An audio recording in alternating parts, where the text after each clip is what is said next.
Boa noite.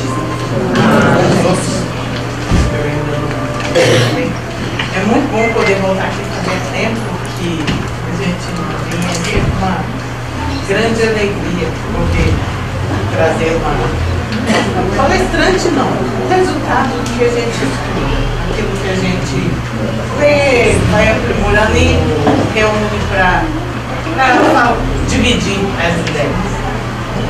O assunto que a gente trouxe hoje foi motivado por causa de uma mensagem do Eurípides Bassanufo, que foi psicografada pela Sueli Paula Schubert em junho do ano passado. Foi no centro Jesus no Lar, essa psicografia. E nessa mensagem, Eurípides ele começa chamando a atenção de todos nós para uma coisa que está acontecendo, a gente vê e de repente a gente não dá a devida importância. A onda de pessimismo que tomou conta do país. Aí a gente fala assim, pessimismo, mas parece que o brasileiro ainda é um pouco tão... Se a gente parar assim para lembrar, se a gente for falar de política, ou de saúde, ou de qualquer coisa assim, será que a gente não ouviu, ou não falou pelo menos algumas vezes, isso está assim, vai continuar desse jeito, não vai mudar, essa situação não tem jeito, não, isso aqui tá e vai ficar. Essa ideia que nós estamos introduzando, essa ideia negativa que nós estamos trazendo para dentro de nós. E essa mensagem de Eurípides tem justamente esse cunho. Ela fala assim que vem trazer mais fé, mais coragem para a gente. Ela chama a atenção para isso. Nós estamos deixando essa onda, essa negatividade, essa visão nos levar. Nós participamos, a gente constantemente fala isso aí, tem jeito, mas nossa, vai continuar assim. Cadê a nossa disposição para modificar as coisas? Ele fala nessa mensagem que essa onda de pessimismo é tão grande que uma pessoa, um grupo de pessoas com boas intenções que queiram fazer alguma coisa para modificar, eles se sentem tolhidos. A energia negativa é tanta que eles têm dificuldade de realizar uma tarefa em prol das outras pessoas, uma tarefa, seja ela qual for, a energia está atrapalhando. Ele nos fala também, referente lá no Evangelho, né? Fé no futuro. E comenta essa energia que nós vivenciamos como um vírus que está contaminando. Às vezes contamina uma pessoa, às vezes contamina um grupo, às vezes contamina uma cidade inteira. Como se fosse um vírus que nós tivéssemos que deter. E fala principalmente para nós, os espíritos, para nós que temos o conhecimento. Ela é dirigida especificamente porque nós sabemos disso que está acontecendo, nós temos esse conhecimento, nós estamos vendo as coisas, a energia que está se formando em torno das situações e nós não tomamos nenhuma providência para que isso possa ser modificado. Ele pede nessa mensagem a renovação dessa psicosfera sombria que se formou. É como se a gente tivesse, com a nossa energia mental, com os nossos pensamentos, criado uma nuvem negra, cheia de energia negativa, que está sobre nós. Então, quando nós precisamos de energia, de força para desenvolver tarefas novas, nós temos dificuldade porque nós estamos muito próximos dessa energia que nós vivenciamos. Ele termina a mensagem falando assim, se o Brasil é o coração do mundo, somente será a pátria do Evangelho quando o Evangelho estiver sendo vivido por cada um de nós. Quando a gente leu essa mensagem, a primeira ideia que veio foi assim, mas o que fazer? A gente, muitas vezes, dentro de casa, numa relação com poucas pessoas, morando numa cidade pequena, às vezes tendo que dedicar o dia inteiro ao trabalho, pouco tempo, o que a gente poderia fazer? E foi em cima disso, o que nós poderíamos fazer? Em cima dessa responsabilidade que está sendo nos cobrada. E foi em cima disso que a gente desenvolveu esse assunto. A primeira coisa, né, a gente vai lá no Livro dos Espíritos, ver o que ele fala, o que ele pode citar a respeito para nos ajudar a achar o caminho, para que a gente possa cooperar de alguma forma. Aí o Livro dos Espíritos, como sempre, né, dá sempre mais uma apertada na gente. Na questão 132, quando Kardec perguntou aos Espíritos qual que era a finalidade da encarnação, os Espíritos falam que é para levá-los à perfeição, para nos aperfeiçoemos que a gente encarna. Para uns é uma expiação e para outros uma missão.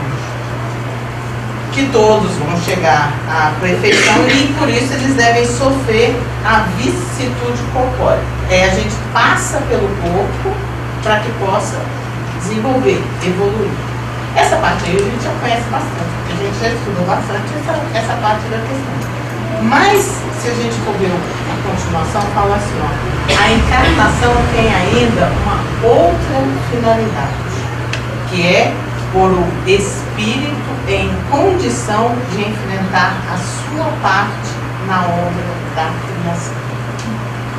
A nossa responsabilidade, porque nós usamos o planeta, nós nos alimentamos, nós estamos respirando ar, nós vivemos aqui, ocupamos o espaço, nós estamos usufruindo. E nós temos a obrigação de devolver tudo isso em termos de energia. Por isso que nós trabalhamos, nós desenvolvemos. É uma evolução que nós fazemos parte e temos a obrigação de cooperar. Quer dizer, o Livro dos Espíritos só agravou mais a nossa situação. Se o Eurípides já tinha dado uma apertada, agora que chega aqui, a coisa ainda fica mais apertada ainda. Como fazer então? Se a gente pegar na questão 768, quando ela fala sobre o isolamento, se seria interessante o espírito estar isolado de tudo, estar distante de tudo, os espíritos respondem que o homem deve progredir, mas que ele não possui todas as faculdades, então sozinho ele não consegue nada. Se ele se isolar, ele vai viver com o quê? Só aquilo que ele possui, só aquele conhecimento que ele possui. Por que nós vivemos em sociedade? Um sabe uma coisa, o outro sabe outra coisa, o outro sabe outra coisa, o outro sabe outra coisa. E essa reunião desse conhecimento é que faz com que a gente evolua. Um tem um dom, desenvolve muito bem essa habilidade, o outro desenvolve bem esse conhecimento. Se você juntar os dois, você tem um desenvolvimento maior ainda, e assim por diante. Nós temos essa necessidade de trocar informações. E perguntando na 825, quando Kardec perguntou se a gente pode ter liberdade absoluta, os espíritos foram categóricos quando eles respondem: vós necessitais uns dos outros. Nós não temos como nos isolar, não tem como a gente olhar essa situação toda que acontece ao nosso lado e virar e falar assim, não, ó, isso aqui não é problema meu, isso aqui. Essa cidade aqui, os problemas da cidade não são problemas meus, os problemas que o país enfrenta não são problemas meus, os problemas que a natureza, não são. Não tem como a gente virar as costas, nós fazemos parte disso. E como parte integrante desse sistema todo, nós temos a obrigação de participar de alguma forma. Não só para nós, mas para o conjunto. Tem uma mensagem, chama o Ensino da Luz. Ela está no livro Caminhos de Luz. É de psicografia do Chico Valdo Vieira. É pelo espírito Hilário Silva. Que ele conta que num dia de trabalho do Evangelho, né, depois que os Jesus já havia percorrido com os discípulos, atendendo a várias pessoas, né?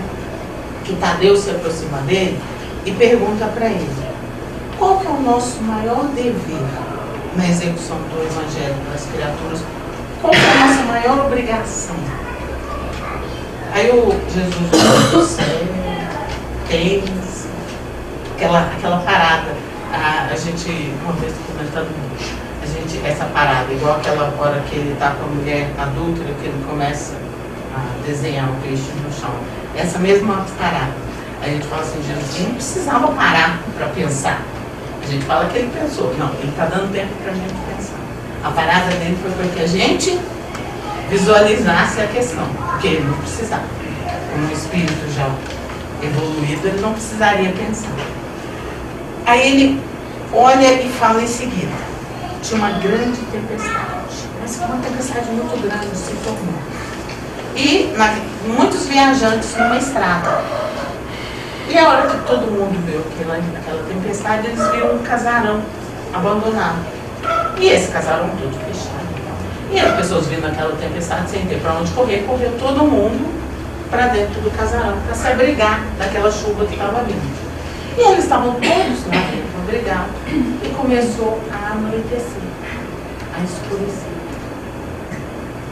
A hora que começou a escurecer, que não tinha mais luz, que ninguém enxergava mais nada dentro do casarão, todo mundo começou a entrar em pânico. Aí começaram a brigar, a agredir um ao outro. A mensagem conta assim, ó: conflito, lamento, assalto, correria, pancada, crimes, tudo começou a acontecer lá dentro. Ninguém via ninguém. Um atacava o outro. E ouvindo uma pessoa que estava passando, ouvindo aquela gritaria vindo lá de dentro, o que ele fez? Ele foi só tentar ajudar de alguma forma. Ele pegou uma candeia, acendeu a candeia e entrou pela porta do casarão e foi passando e iluminando aquele local que estava completamente escurecido.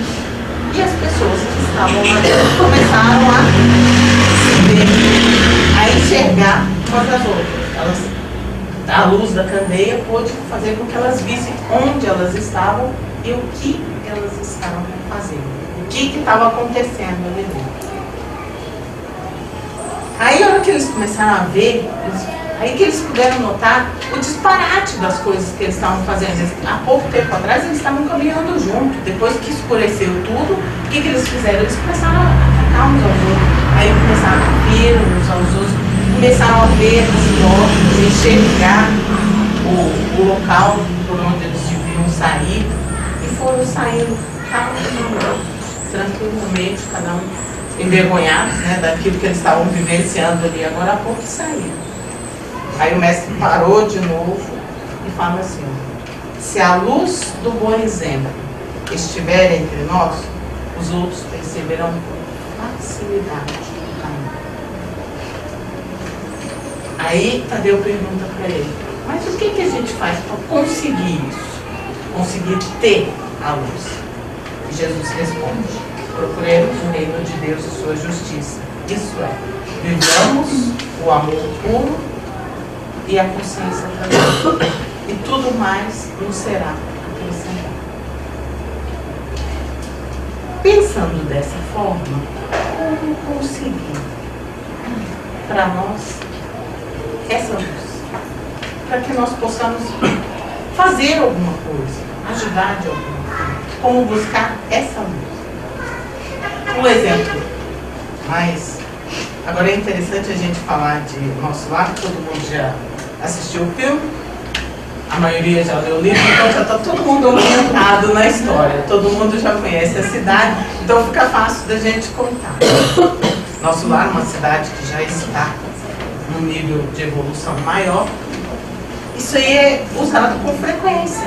A gente vê isso no capítulo 13 e o 14. Esse capítulo 13 e o 14 é aquele capítulo que começa com André Luiz despertando para o trabalho. Ele ficou lá em tratamento, ele estava adoentado, ele não tinha condições de de saúde, ele estava debilitado, ele se recuperou, e a hora que ele se recupera, a primeira coisa que ele sente falta de ocupar as horas dele com alguma coisa, né? Aquela necessidade de fazer alguma coisa, porque começa a ficar ocioso, né?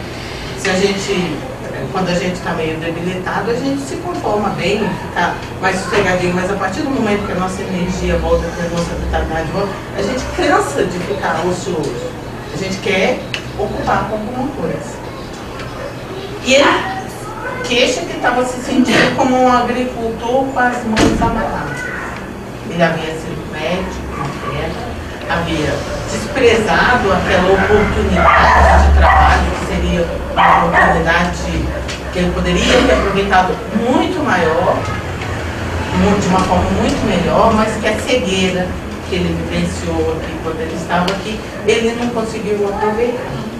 Aí ele pensando, né, qualquer enfermeiro aqui sabe muito mais do que eu. A medicina que é usada aqui eu não tenho acesso. Eu desconheço, isso é diferente. O que eu poderia fazer? Ele escutando no quarto ao lado, pessoas sofrendo, pessoas doentes, todo tipo de situação. E ele, o médico lá, sem poder fazer nada, a condição de doente. Aí ele fala para o Lísias, né, olha, eu já estou bem, eu quero fazer alguma coisa, né? E o Lísias fala para ele, vai procurar o ministro Clarence, né, o ministro do auxílio, e com certeza ele vai ter uma palavra boa para te orientar. Ele foi lá marcar a audiência com o ministro do auxílio e ele conseguiu marcar para o dia seguinte. No dia seguinte ele chega lá e ficou meio surpreso. Chegou lá e tinha 3 pessoas. E o ministro estava atendendo assuntos mais urgentes, aquelas 3 pessoas aguardando. Quando ele foi ser atendido, entrou ele e uma senhora que estava na ordem antes dele. Então, vou falar de atendimento. Essa senhora, ela começa a conversar pedindo para que ele permitisse que ela viesse auxiliar os filhos que estão aqui. Ela desencarnada lá em nosso lar, querendo dar assistência. Aí eles estão passando por muitas dificuldades e eu queria auxiliá-los. E quando o ministro Clarence pergunta para ela o que ela tinha de bônus hora, o que ela tinha feito pela colônia, qual que era o trabalho que ela tinha doado pela colônia, o que ela tinha feito em prol da comunidade, para que ela tivesse respaldo para fazer isso, ela fala que tinha 340. Era pouco. Pelo tempo que ela estava lá, 340 horas era pouquíssimo. E o ministro começa, né? Mas por que a gente arrumou uma colocação para a senhora em tal lugar? Aí ela fala, mas lá, e faz uma reclamação. Mas aí depois a gente deslocou a senhora para outro lugar. Mas naquele lugar tinha isso, e fazer outra reclamação. Todos os locais em que ela foi colocada, ela só reclamou. Ela não aceitou. Ela não se deu bem, ela não se adaptou à situação. No fim da história, na parte dela, ela cansa de, vamos dizer assim, procurar um lugar que estivesse adequado para ela e se refugia no campo de repouso. Aí, o ministro fala para ela, olha, para a gente poder fazer alguma coisa para alguém, para a senhora poder fazer alguma coisa para os seus filhos, a senhora nunca vai poder fazer sozinha, a senhora vai precisar de ajuda. E essa ajuda é justamente as pessoas que a senhora tiver auxiliado. A gente faz aquela energia, aquelas pessoas, aquela força, mas só que não vamos usar. Mas se a gente não tiver feito nada, na hora que chegar ali, nós não vamos ter nada. Estão vendo como que fica tudo? Nós estamos todos, vamos dizer assim, dependentes uns dos outros, como que nós estamos constantemente dependendo das outras pessoas, do que nós fizemos para os outros, para que a gente consiga as coisas, para que a gente consiga caminhar melhor, tanto aqui quanto lá. E ele fala para a senhora, olha, não tem como a senhora ajudar os seus filhos nessa situação. A senhora não acumulou nada. Então a senhora volta para lá onde a senhora estava e a senhora perfila. A hora que a gente lê, a hora que ele fala para retornar ao repouso, fica aquela coisa, né? Aí tem um pedacinho interessante do capítulo. A senhora sentou-se, fala assim, ó, sentou-se a mãe inquieta, enxugando as lágrimas copiosas. Porque depois André Luiz não faz mais referência a ela. Quer dizer, ela escutou tudo isso, André Luiz escutando, aí ela sentou do lado. E André Luiz foi falar. Aí Clarencio fala para ele, né, está à disposição. Só que André Luiz, depois que ele viu a situação da senhora, depois que ele escutou tudo que o Clarencio, naquela mansitude toda falou, naquela calma, naquela paz, aquela tranquilidade toda falando para aquela senhora, com todo carinho, mas mostrando a realidade da situação. Depois que ele ouviu isso, ele arrependeu de ter pedido perdão. Para que eu devia ter ficado quieto, deixado alguém me procurar, porque ele já começa a arrepender. Aí ele pensa assim, ó, vou falar que qualquer coisa serve, porque ele já viu que a coisa não era assim tão simples. Para a gente querer ter de volta alguma coisa, a gente tem que ter oferecido primeiro. Então ele viu que como que ele não tinha essa bagagem de ter oferecido os préstimos dele, o amor dele, a boa vontade dele quando ele estava aqui, ele não ia ter esse respaldo de poder escolher por onde trabalhar. Então ele pensa assim, eu vou pedir qualquer serviço. E fala, Clarencio, qualquer serviço me serve. Mas Clarencio percebe que ele tinha em mente a ideia de medicina. E explica para ele, você desprezou oportunidades muito boas. Você teve contato com as pessoas. E essas oportunidades todas que você desprezou, que pesam agora, que você não tem condição no momento de trabalhar dessa forma. E explica para ele, muito carinhosamente, mas sem deixar de mostrar a realidade da situação, que ele não teria como exercer naquele momento nada dentro da medicina, cuidando de outras pessoas, dentro da comunidade. Ele fala também que como ele não tinha se preparado suficientemente, que ele ia ter um carro, vamos dizer assim, alguma coisa que pudesse prepará-lo para algum serviço lá. Em resumo, que ele fosse aprender a trabalhar lá, porque ele não tinha aprendido ainda. E fala a respeito da intercessão das pessoas que ele beneficiou aqui. Apesar do pouco que ele fez, durante muitos anos no consultório dele, ele cedeu alguns receituários. Ele auxiliou algumas pessoas em dificuldade. E dessas pessoas que ele auxiliou, chegavam preces, além da intercessão da mãe, lógico, mas chegavam preces dessas pessoas intercedendo por ele. E que essas preces permitiriam que ele pudesse começar a aprender a fazer alguma coisa. As preces das outras pessoas que não se esqueceram de uma atitude boa que ele teve para com elas. Olha, isso quanto tempo depois, quantos anos depois, o benefício daqui serviu para ele.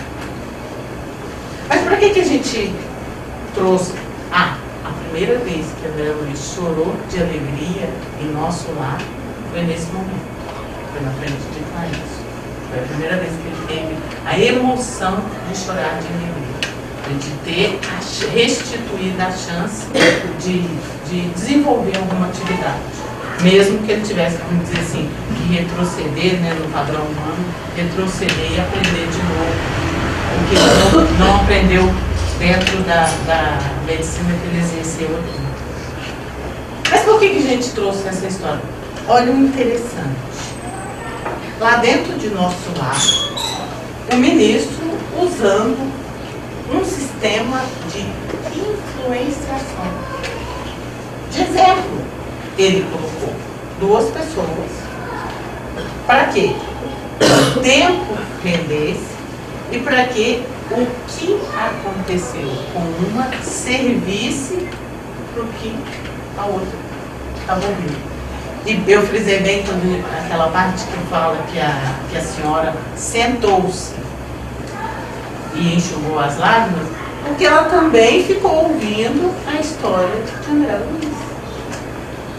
Não seria interessante para ela, que teve tantas oportunidades de trabalho em nosso lar, ouvir a história de uma outra pessoa que também não soube como encaminhar as expressões de trabalho que ela teve? Olha o exemplo sendo usado aí. André Luiz, na hora que viu o exemplo dela, repreendeu. Queria sair dali, aí não tinha mais jeito. Mudou completamente a história, que ele chegou lá com uma ideia. A hora que ele viu o exemplo, ouviu o que o ministro falou para a senhora, ele já mudou. A senhora sentada lá, foi recomendado que ela fosse pensar, refletir mais sobre o assunto. A hora que ela se retirou, com certeza a história de André Luiz, o exemplo dele estava lá, modificando alguma coisa dentro dela. Se ele teve essas atitudes e agora ele está nessa situação, chama a atenção para alguma coisa.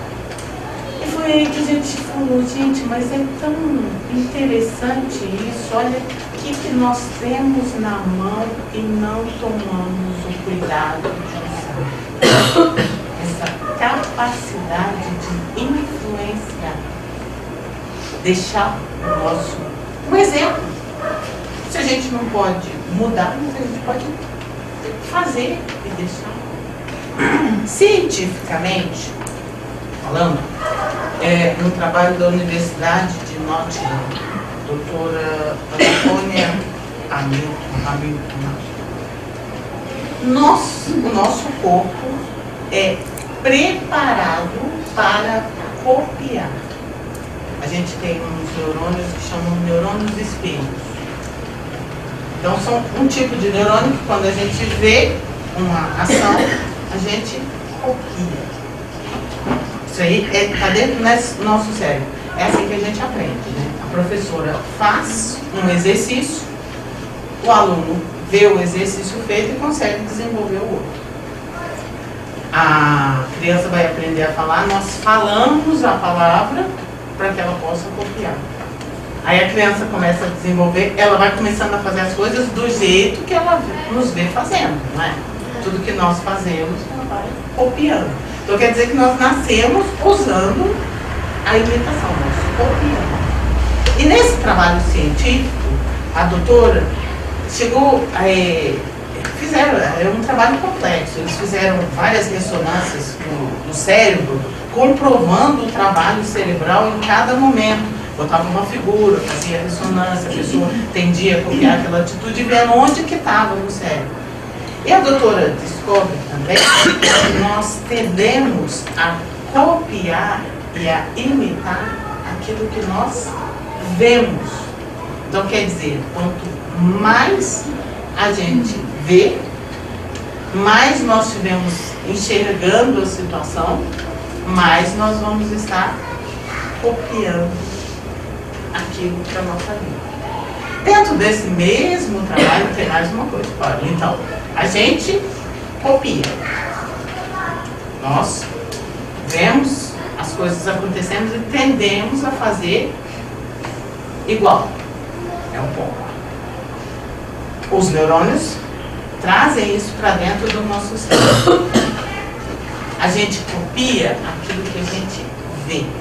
Quanto mais visualização a gente tiver da situação, por isso que com a criança a gente repete, né? Isso aí é fácil, a gente fica lá, mamãe, mamãe, mamãe, aí daqui a pouco a criança está lá, mamãe, mamãe, está saindo. E assim vai indo. Essa repetição é que faz com que a gente traga para os nossos neurônios espelho, para que eles possam começar a praticar. Agora, o mais interessante da pesquisa é que a gente não copia tudo. Nós temos dentro do nosso cérebro uma parte que escolhe. Ele define, é o nosso livre-arbítrio, né? Nós temos o direito de escolha. Ele define, isso está localizado na ressonância, tudo direitinho no trabalho. Ele define aquilo que nós vamos copiar. E essa definição é em cima daquilo que a gente dá mais importância. Aí ficou fácil, né? A criança fala mamãe primeiro porque a mãe que alimenta, está mais perto, é mais importante naquele momento, né? Tem uns pais que não se conformam com isso, mas a mamãe normalmente é a que sai primeiro, né? É a que é a primeira que fala. A gente pensando por esse lado, olha o artifício que nós temos nas mãos. Nós copiamos quando vemos com frequência e ainda escolhemos. Quer dizer, dois lados. Quando uma situação se apresentar frequentemente na nossa vida, nós temos mais facilidade de trazer para dentro de nós. Por outro lado, nós é que selecionamos aquilo que nós vamos copiar, segundo o grau de importância que nós demos para aquele fato. Isso aí é científico, isso aí está dentro do nosso cérebro, isso aí está em nós, dentro da nossa parte física, é diagnosticado tudo isso aí. Nós escolhemos as atitudes que nós vamos copiar. E nós temos essa capacidade de influenciar, de deixar o nosso exemplo. Foi por isso que, no final, foi o que motivou o começo disso tudo. Essa frase do Albert, eu não sei falar o nome dele, por isso que eu escrevi a frase aqui. É difícil de pronunciar, mas vamos contar a história dele para a gente poder entender essa frase, entender o porquê dela. Ele foi inicialmente um professor, viveu de 1875 a 1965. A gente ouviu bastante falar dele porque ele foi Nobel da Paz de 52. Ele era músico, filósofo, médico e missionário. Vamos ver a história dele só para a gente entender o porquê. Não é só essa frase, ele tem muita coisa interessante que ele registrou em livros, em trabalhos que ele falou. Ele se formou em teologia e começou a dar aula, a participar de faculdades, em trabalhos nessa área.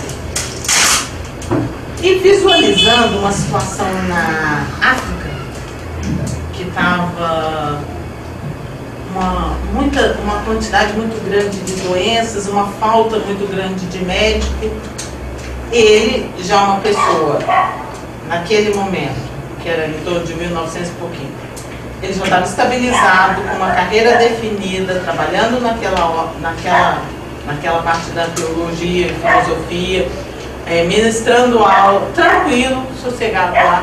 Ele começou mas gente, é uma situação precária, não tem médico, não tem tratamento, morrem centenas de pessoas, não por causa da doença, mas porque não foram socorridas.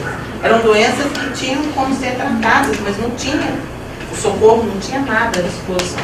E aquilo começou a incomodá-lo. Já não muito novinho, com uma idade mais avançada, ele resolve ir para a faculdade e fazer medicina. 30 e poucos anos, ele estava quase 40, ele estava se formando em medicina. E sabendo de regiões na África que precisavam de médico, ele vai para lá, trabalhar lá, nessa área, na medicina, exercendo a medicina, atendendo aquele povo. É nessa época, nesse entremeio da vida dele, que acontece a Primeira Grande Guerra. Ele é alemão, depois ele, aquelas divisões da Europa, a região que ele nasceu alemão, depois ele se tornou francês, né, por causa da divisão que houve. Mas ele nasceu alemão, e na época da guerra, quando houve os campos de concentração, a família dele foi detida num campo de concentração na França. Ele passou todo esse período lá, na guerra. Finalizada a guerra, ele sai e encontra aqueles destroços da vida, da situação toda. E ele fala simplesmente assim: começaremos novamente. Devemos dirigir nosso olhar para a humanidade. E começa a trabalhar, fazer congressos, aquelas palestras, divulgando as ideias dele, essas ideias. Ele tinha capacidade de trabalhar o dia inteiro desenvolvendo a medicina para juntar dinheiro para financiar essas ideias que ele queria colocar e terminar o trabalho dele no consultório, né? E pregar o Evangelho. Falar de modo simples para todas as pessoas que quisessem ouvir, falando a respeito do Evangelho, com aquele conhecimento de teologia. Ele desenvolvia aquele assunto com muita facilidade e ele fazia isso com frequência. Saía de lá e ia pregar o Evangelho. E juntando todo esse conhecimento dele, ele começa a motivar as pessoas. A reconstrução, a começar de novo. Vamos embora, vamos para frente, já aconteceu, vamos reconstruir, vamos fazer. Ele termina juntando muitos amigos, fazendo uma grande arrecadação monetária, voltando lá para a África, casado, e constrói um hospital e passa o resto da vida dele prestando atendimento às pessoas carentes, vivendo de doações. Ele fazia a divulgação tanto da teologia quanto... Ele é o precursor da bioética. Então ele fazia divulgação desses assuntos nos congressos, para médicos, para teólogos, trabalhando nesse sentido, para arrecadar o dinheiro para investir lá. Para a gente ver um exemplo desse, olha como é que nós não estamos desamparados. Em plena guerra, em pleno nazismo, um alemão, teólogo, com todo o conhecimento de teologia, abandona tudo para ir fazer aquilo que lá estava precisando. Tanto é que até hoje a gente vê com frequência as frases dele.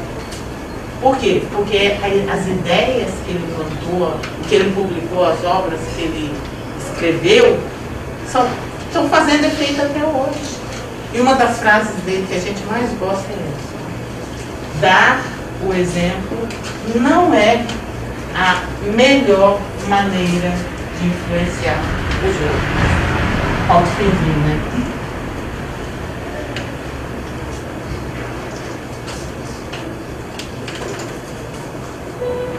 É algo. Se a obra toda maravilhosa de Chico Xavier está aí, imortalizada, não foi porque ele psicografou só, não. Foi porque ele vivenciou cada linha do que ele escreveu. Cada palavra, que tem nos livros, ele vivenciava no dia a dia. Ele exemplificou. Jesus, quando esteve entre nós, ele não falou o Evangelho para os discípulos para que eles escrevessem e fossem estudar. Ele viveu cada minuto do amor que ele tinha por todas as pessoas. Isso foi o tempo inteiro. Esse exemplo, a gente só consegue influenciar alguém fazendo. Aí a gente pensa naquela história dos neurônios. A gente copia, a gente copia o que vê mais. Então, quanto melhores exemplos a gente vê, mais a gente vai estar fazendo. Aí a hora que a gente pega aquela mensagem lá no livro, lá do começo, que fala pra gente da nossa responsabilidade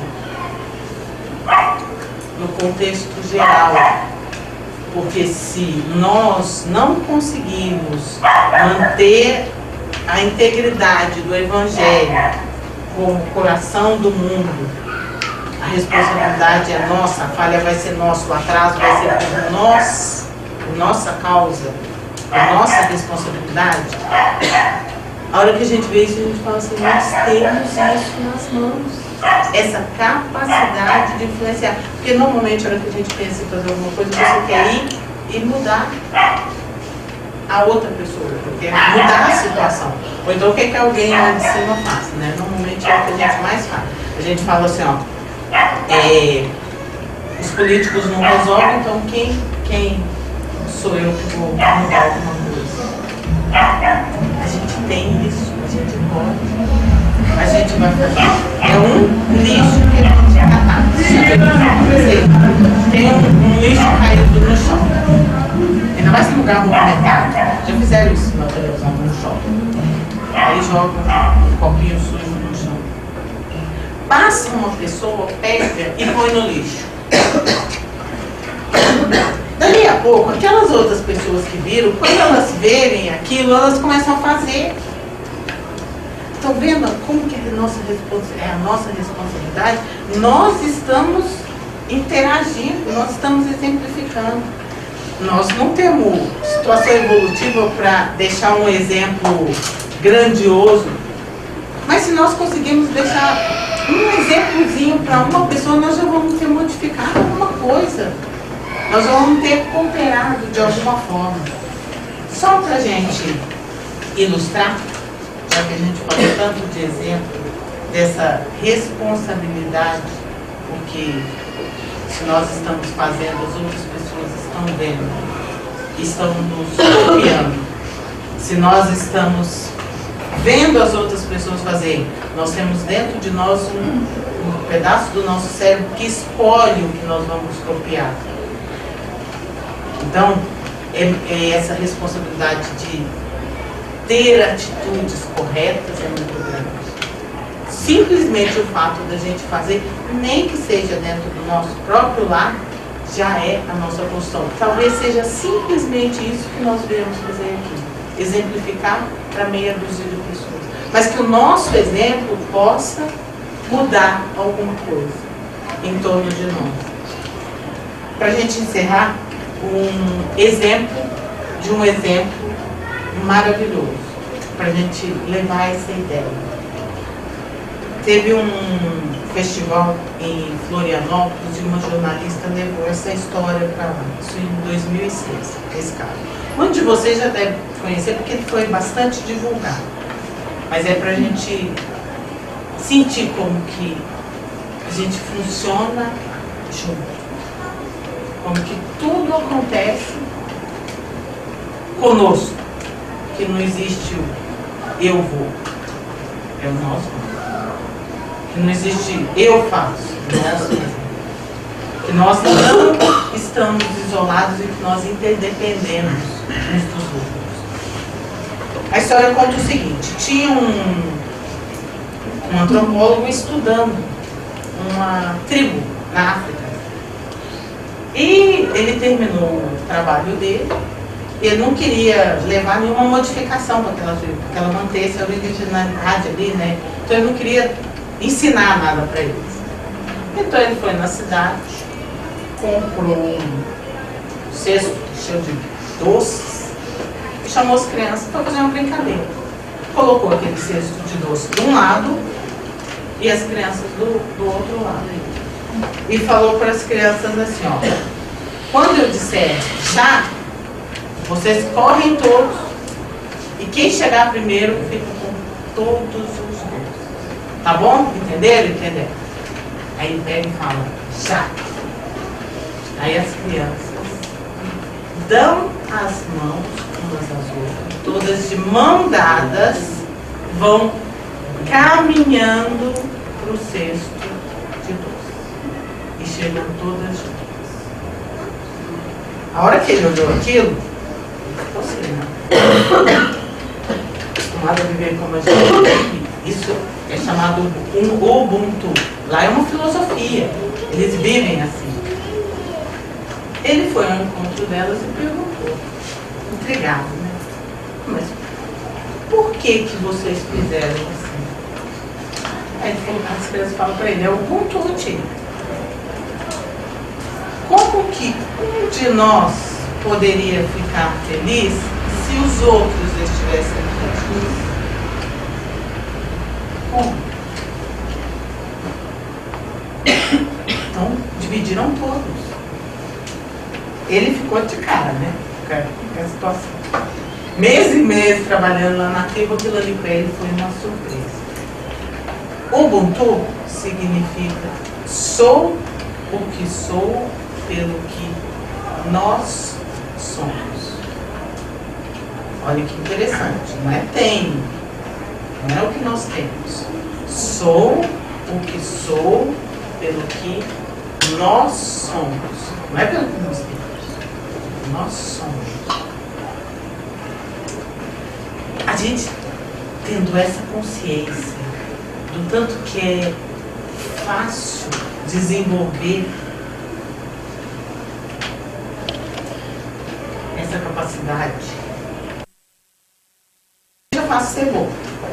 Ser bom é difícil, mas nós temos essa capacidade, esse artifício que nós podemos usar. Então, que nós possamos empregá-lo de uma forma melhor daqui para frente. Cientes de que nós vamos estar modificando as pessoas ao nosso redor. Nós podemos fazer isso. O nosso esforço pode auxiliar os outros. É dessa forma que nós vamos conseguir cooperar com a humanidade toda. É a nossa parcela. Não é grande, nós não vamos ter que mobilizar centenas de pessoas, não. Nós só vamos ter que fazer aquilo que nós já temos que fazer mesmo, que é mudar a gente. É só. E deixar com que as outras pessoas vejam o nosso exemplo. Atentando para orar e vigiar, que é aquela hora que o nosso cérebro escolhe melhor aquilo que é para a nossa vida. Que a gente leve essa ideia para a nossa vida e que isso possa fazer uma modificação na forma de ver o exemplo, de dar o exemplo, de vivenciar o exemplo. Muito obrigada pela atenção de todos vocês e que Jesus nos abençoe.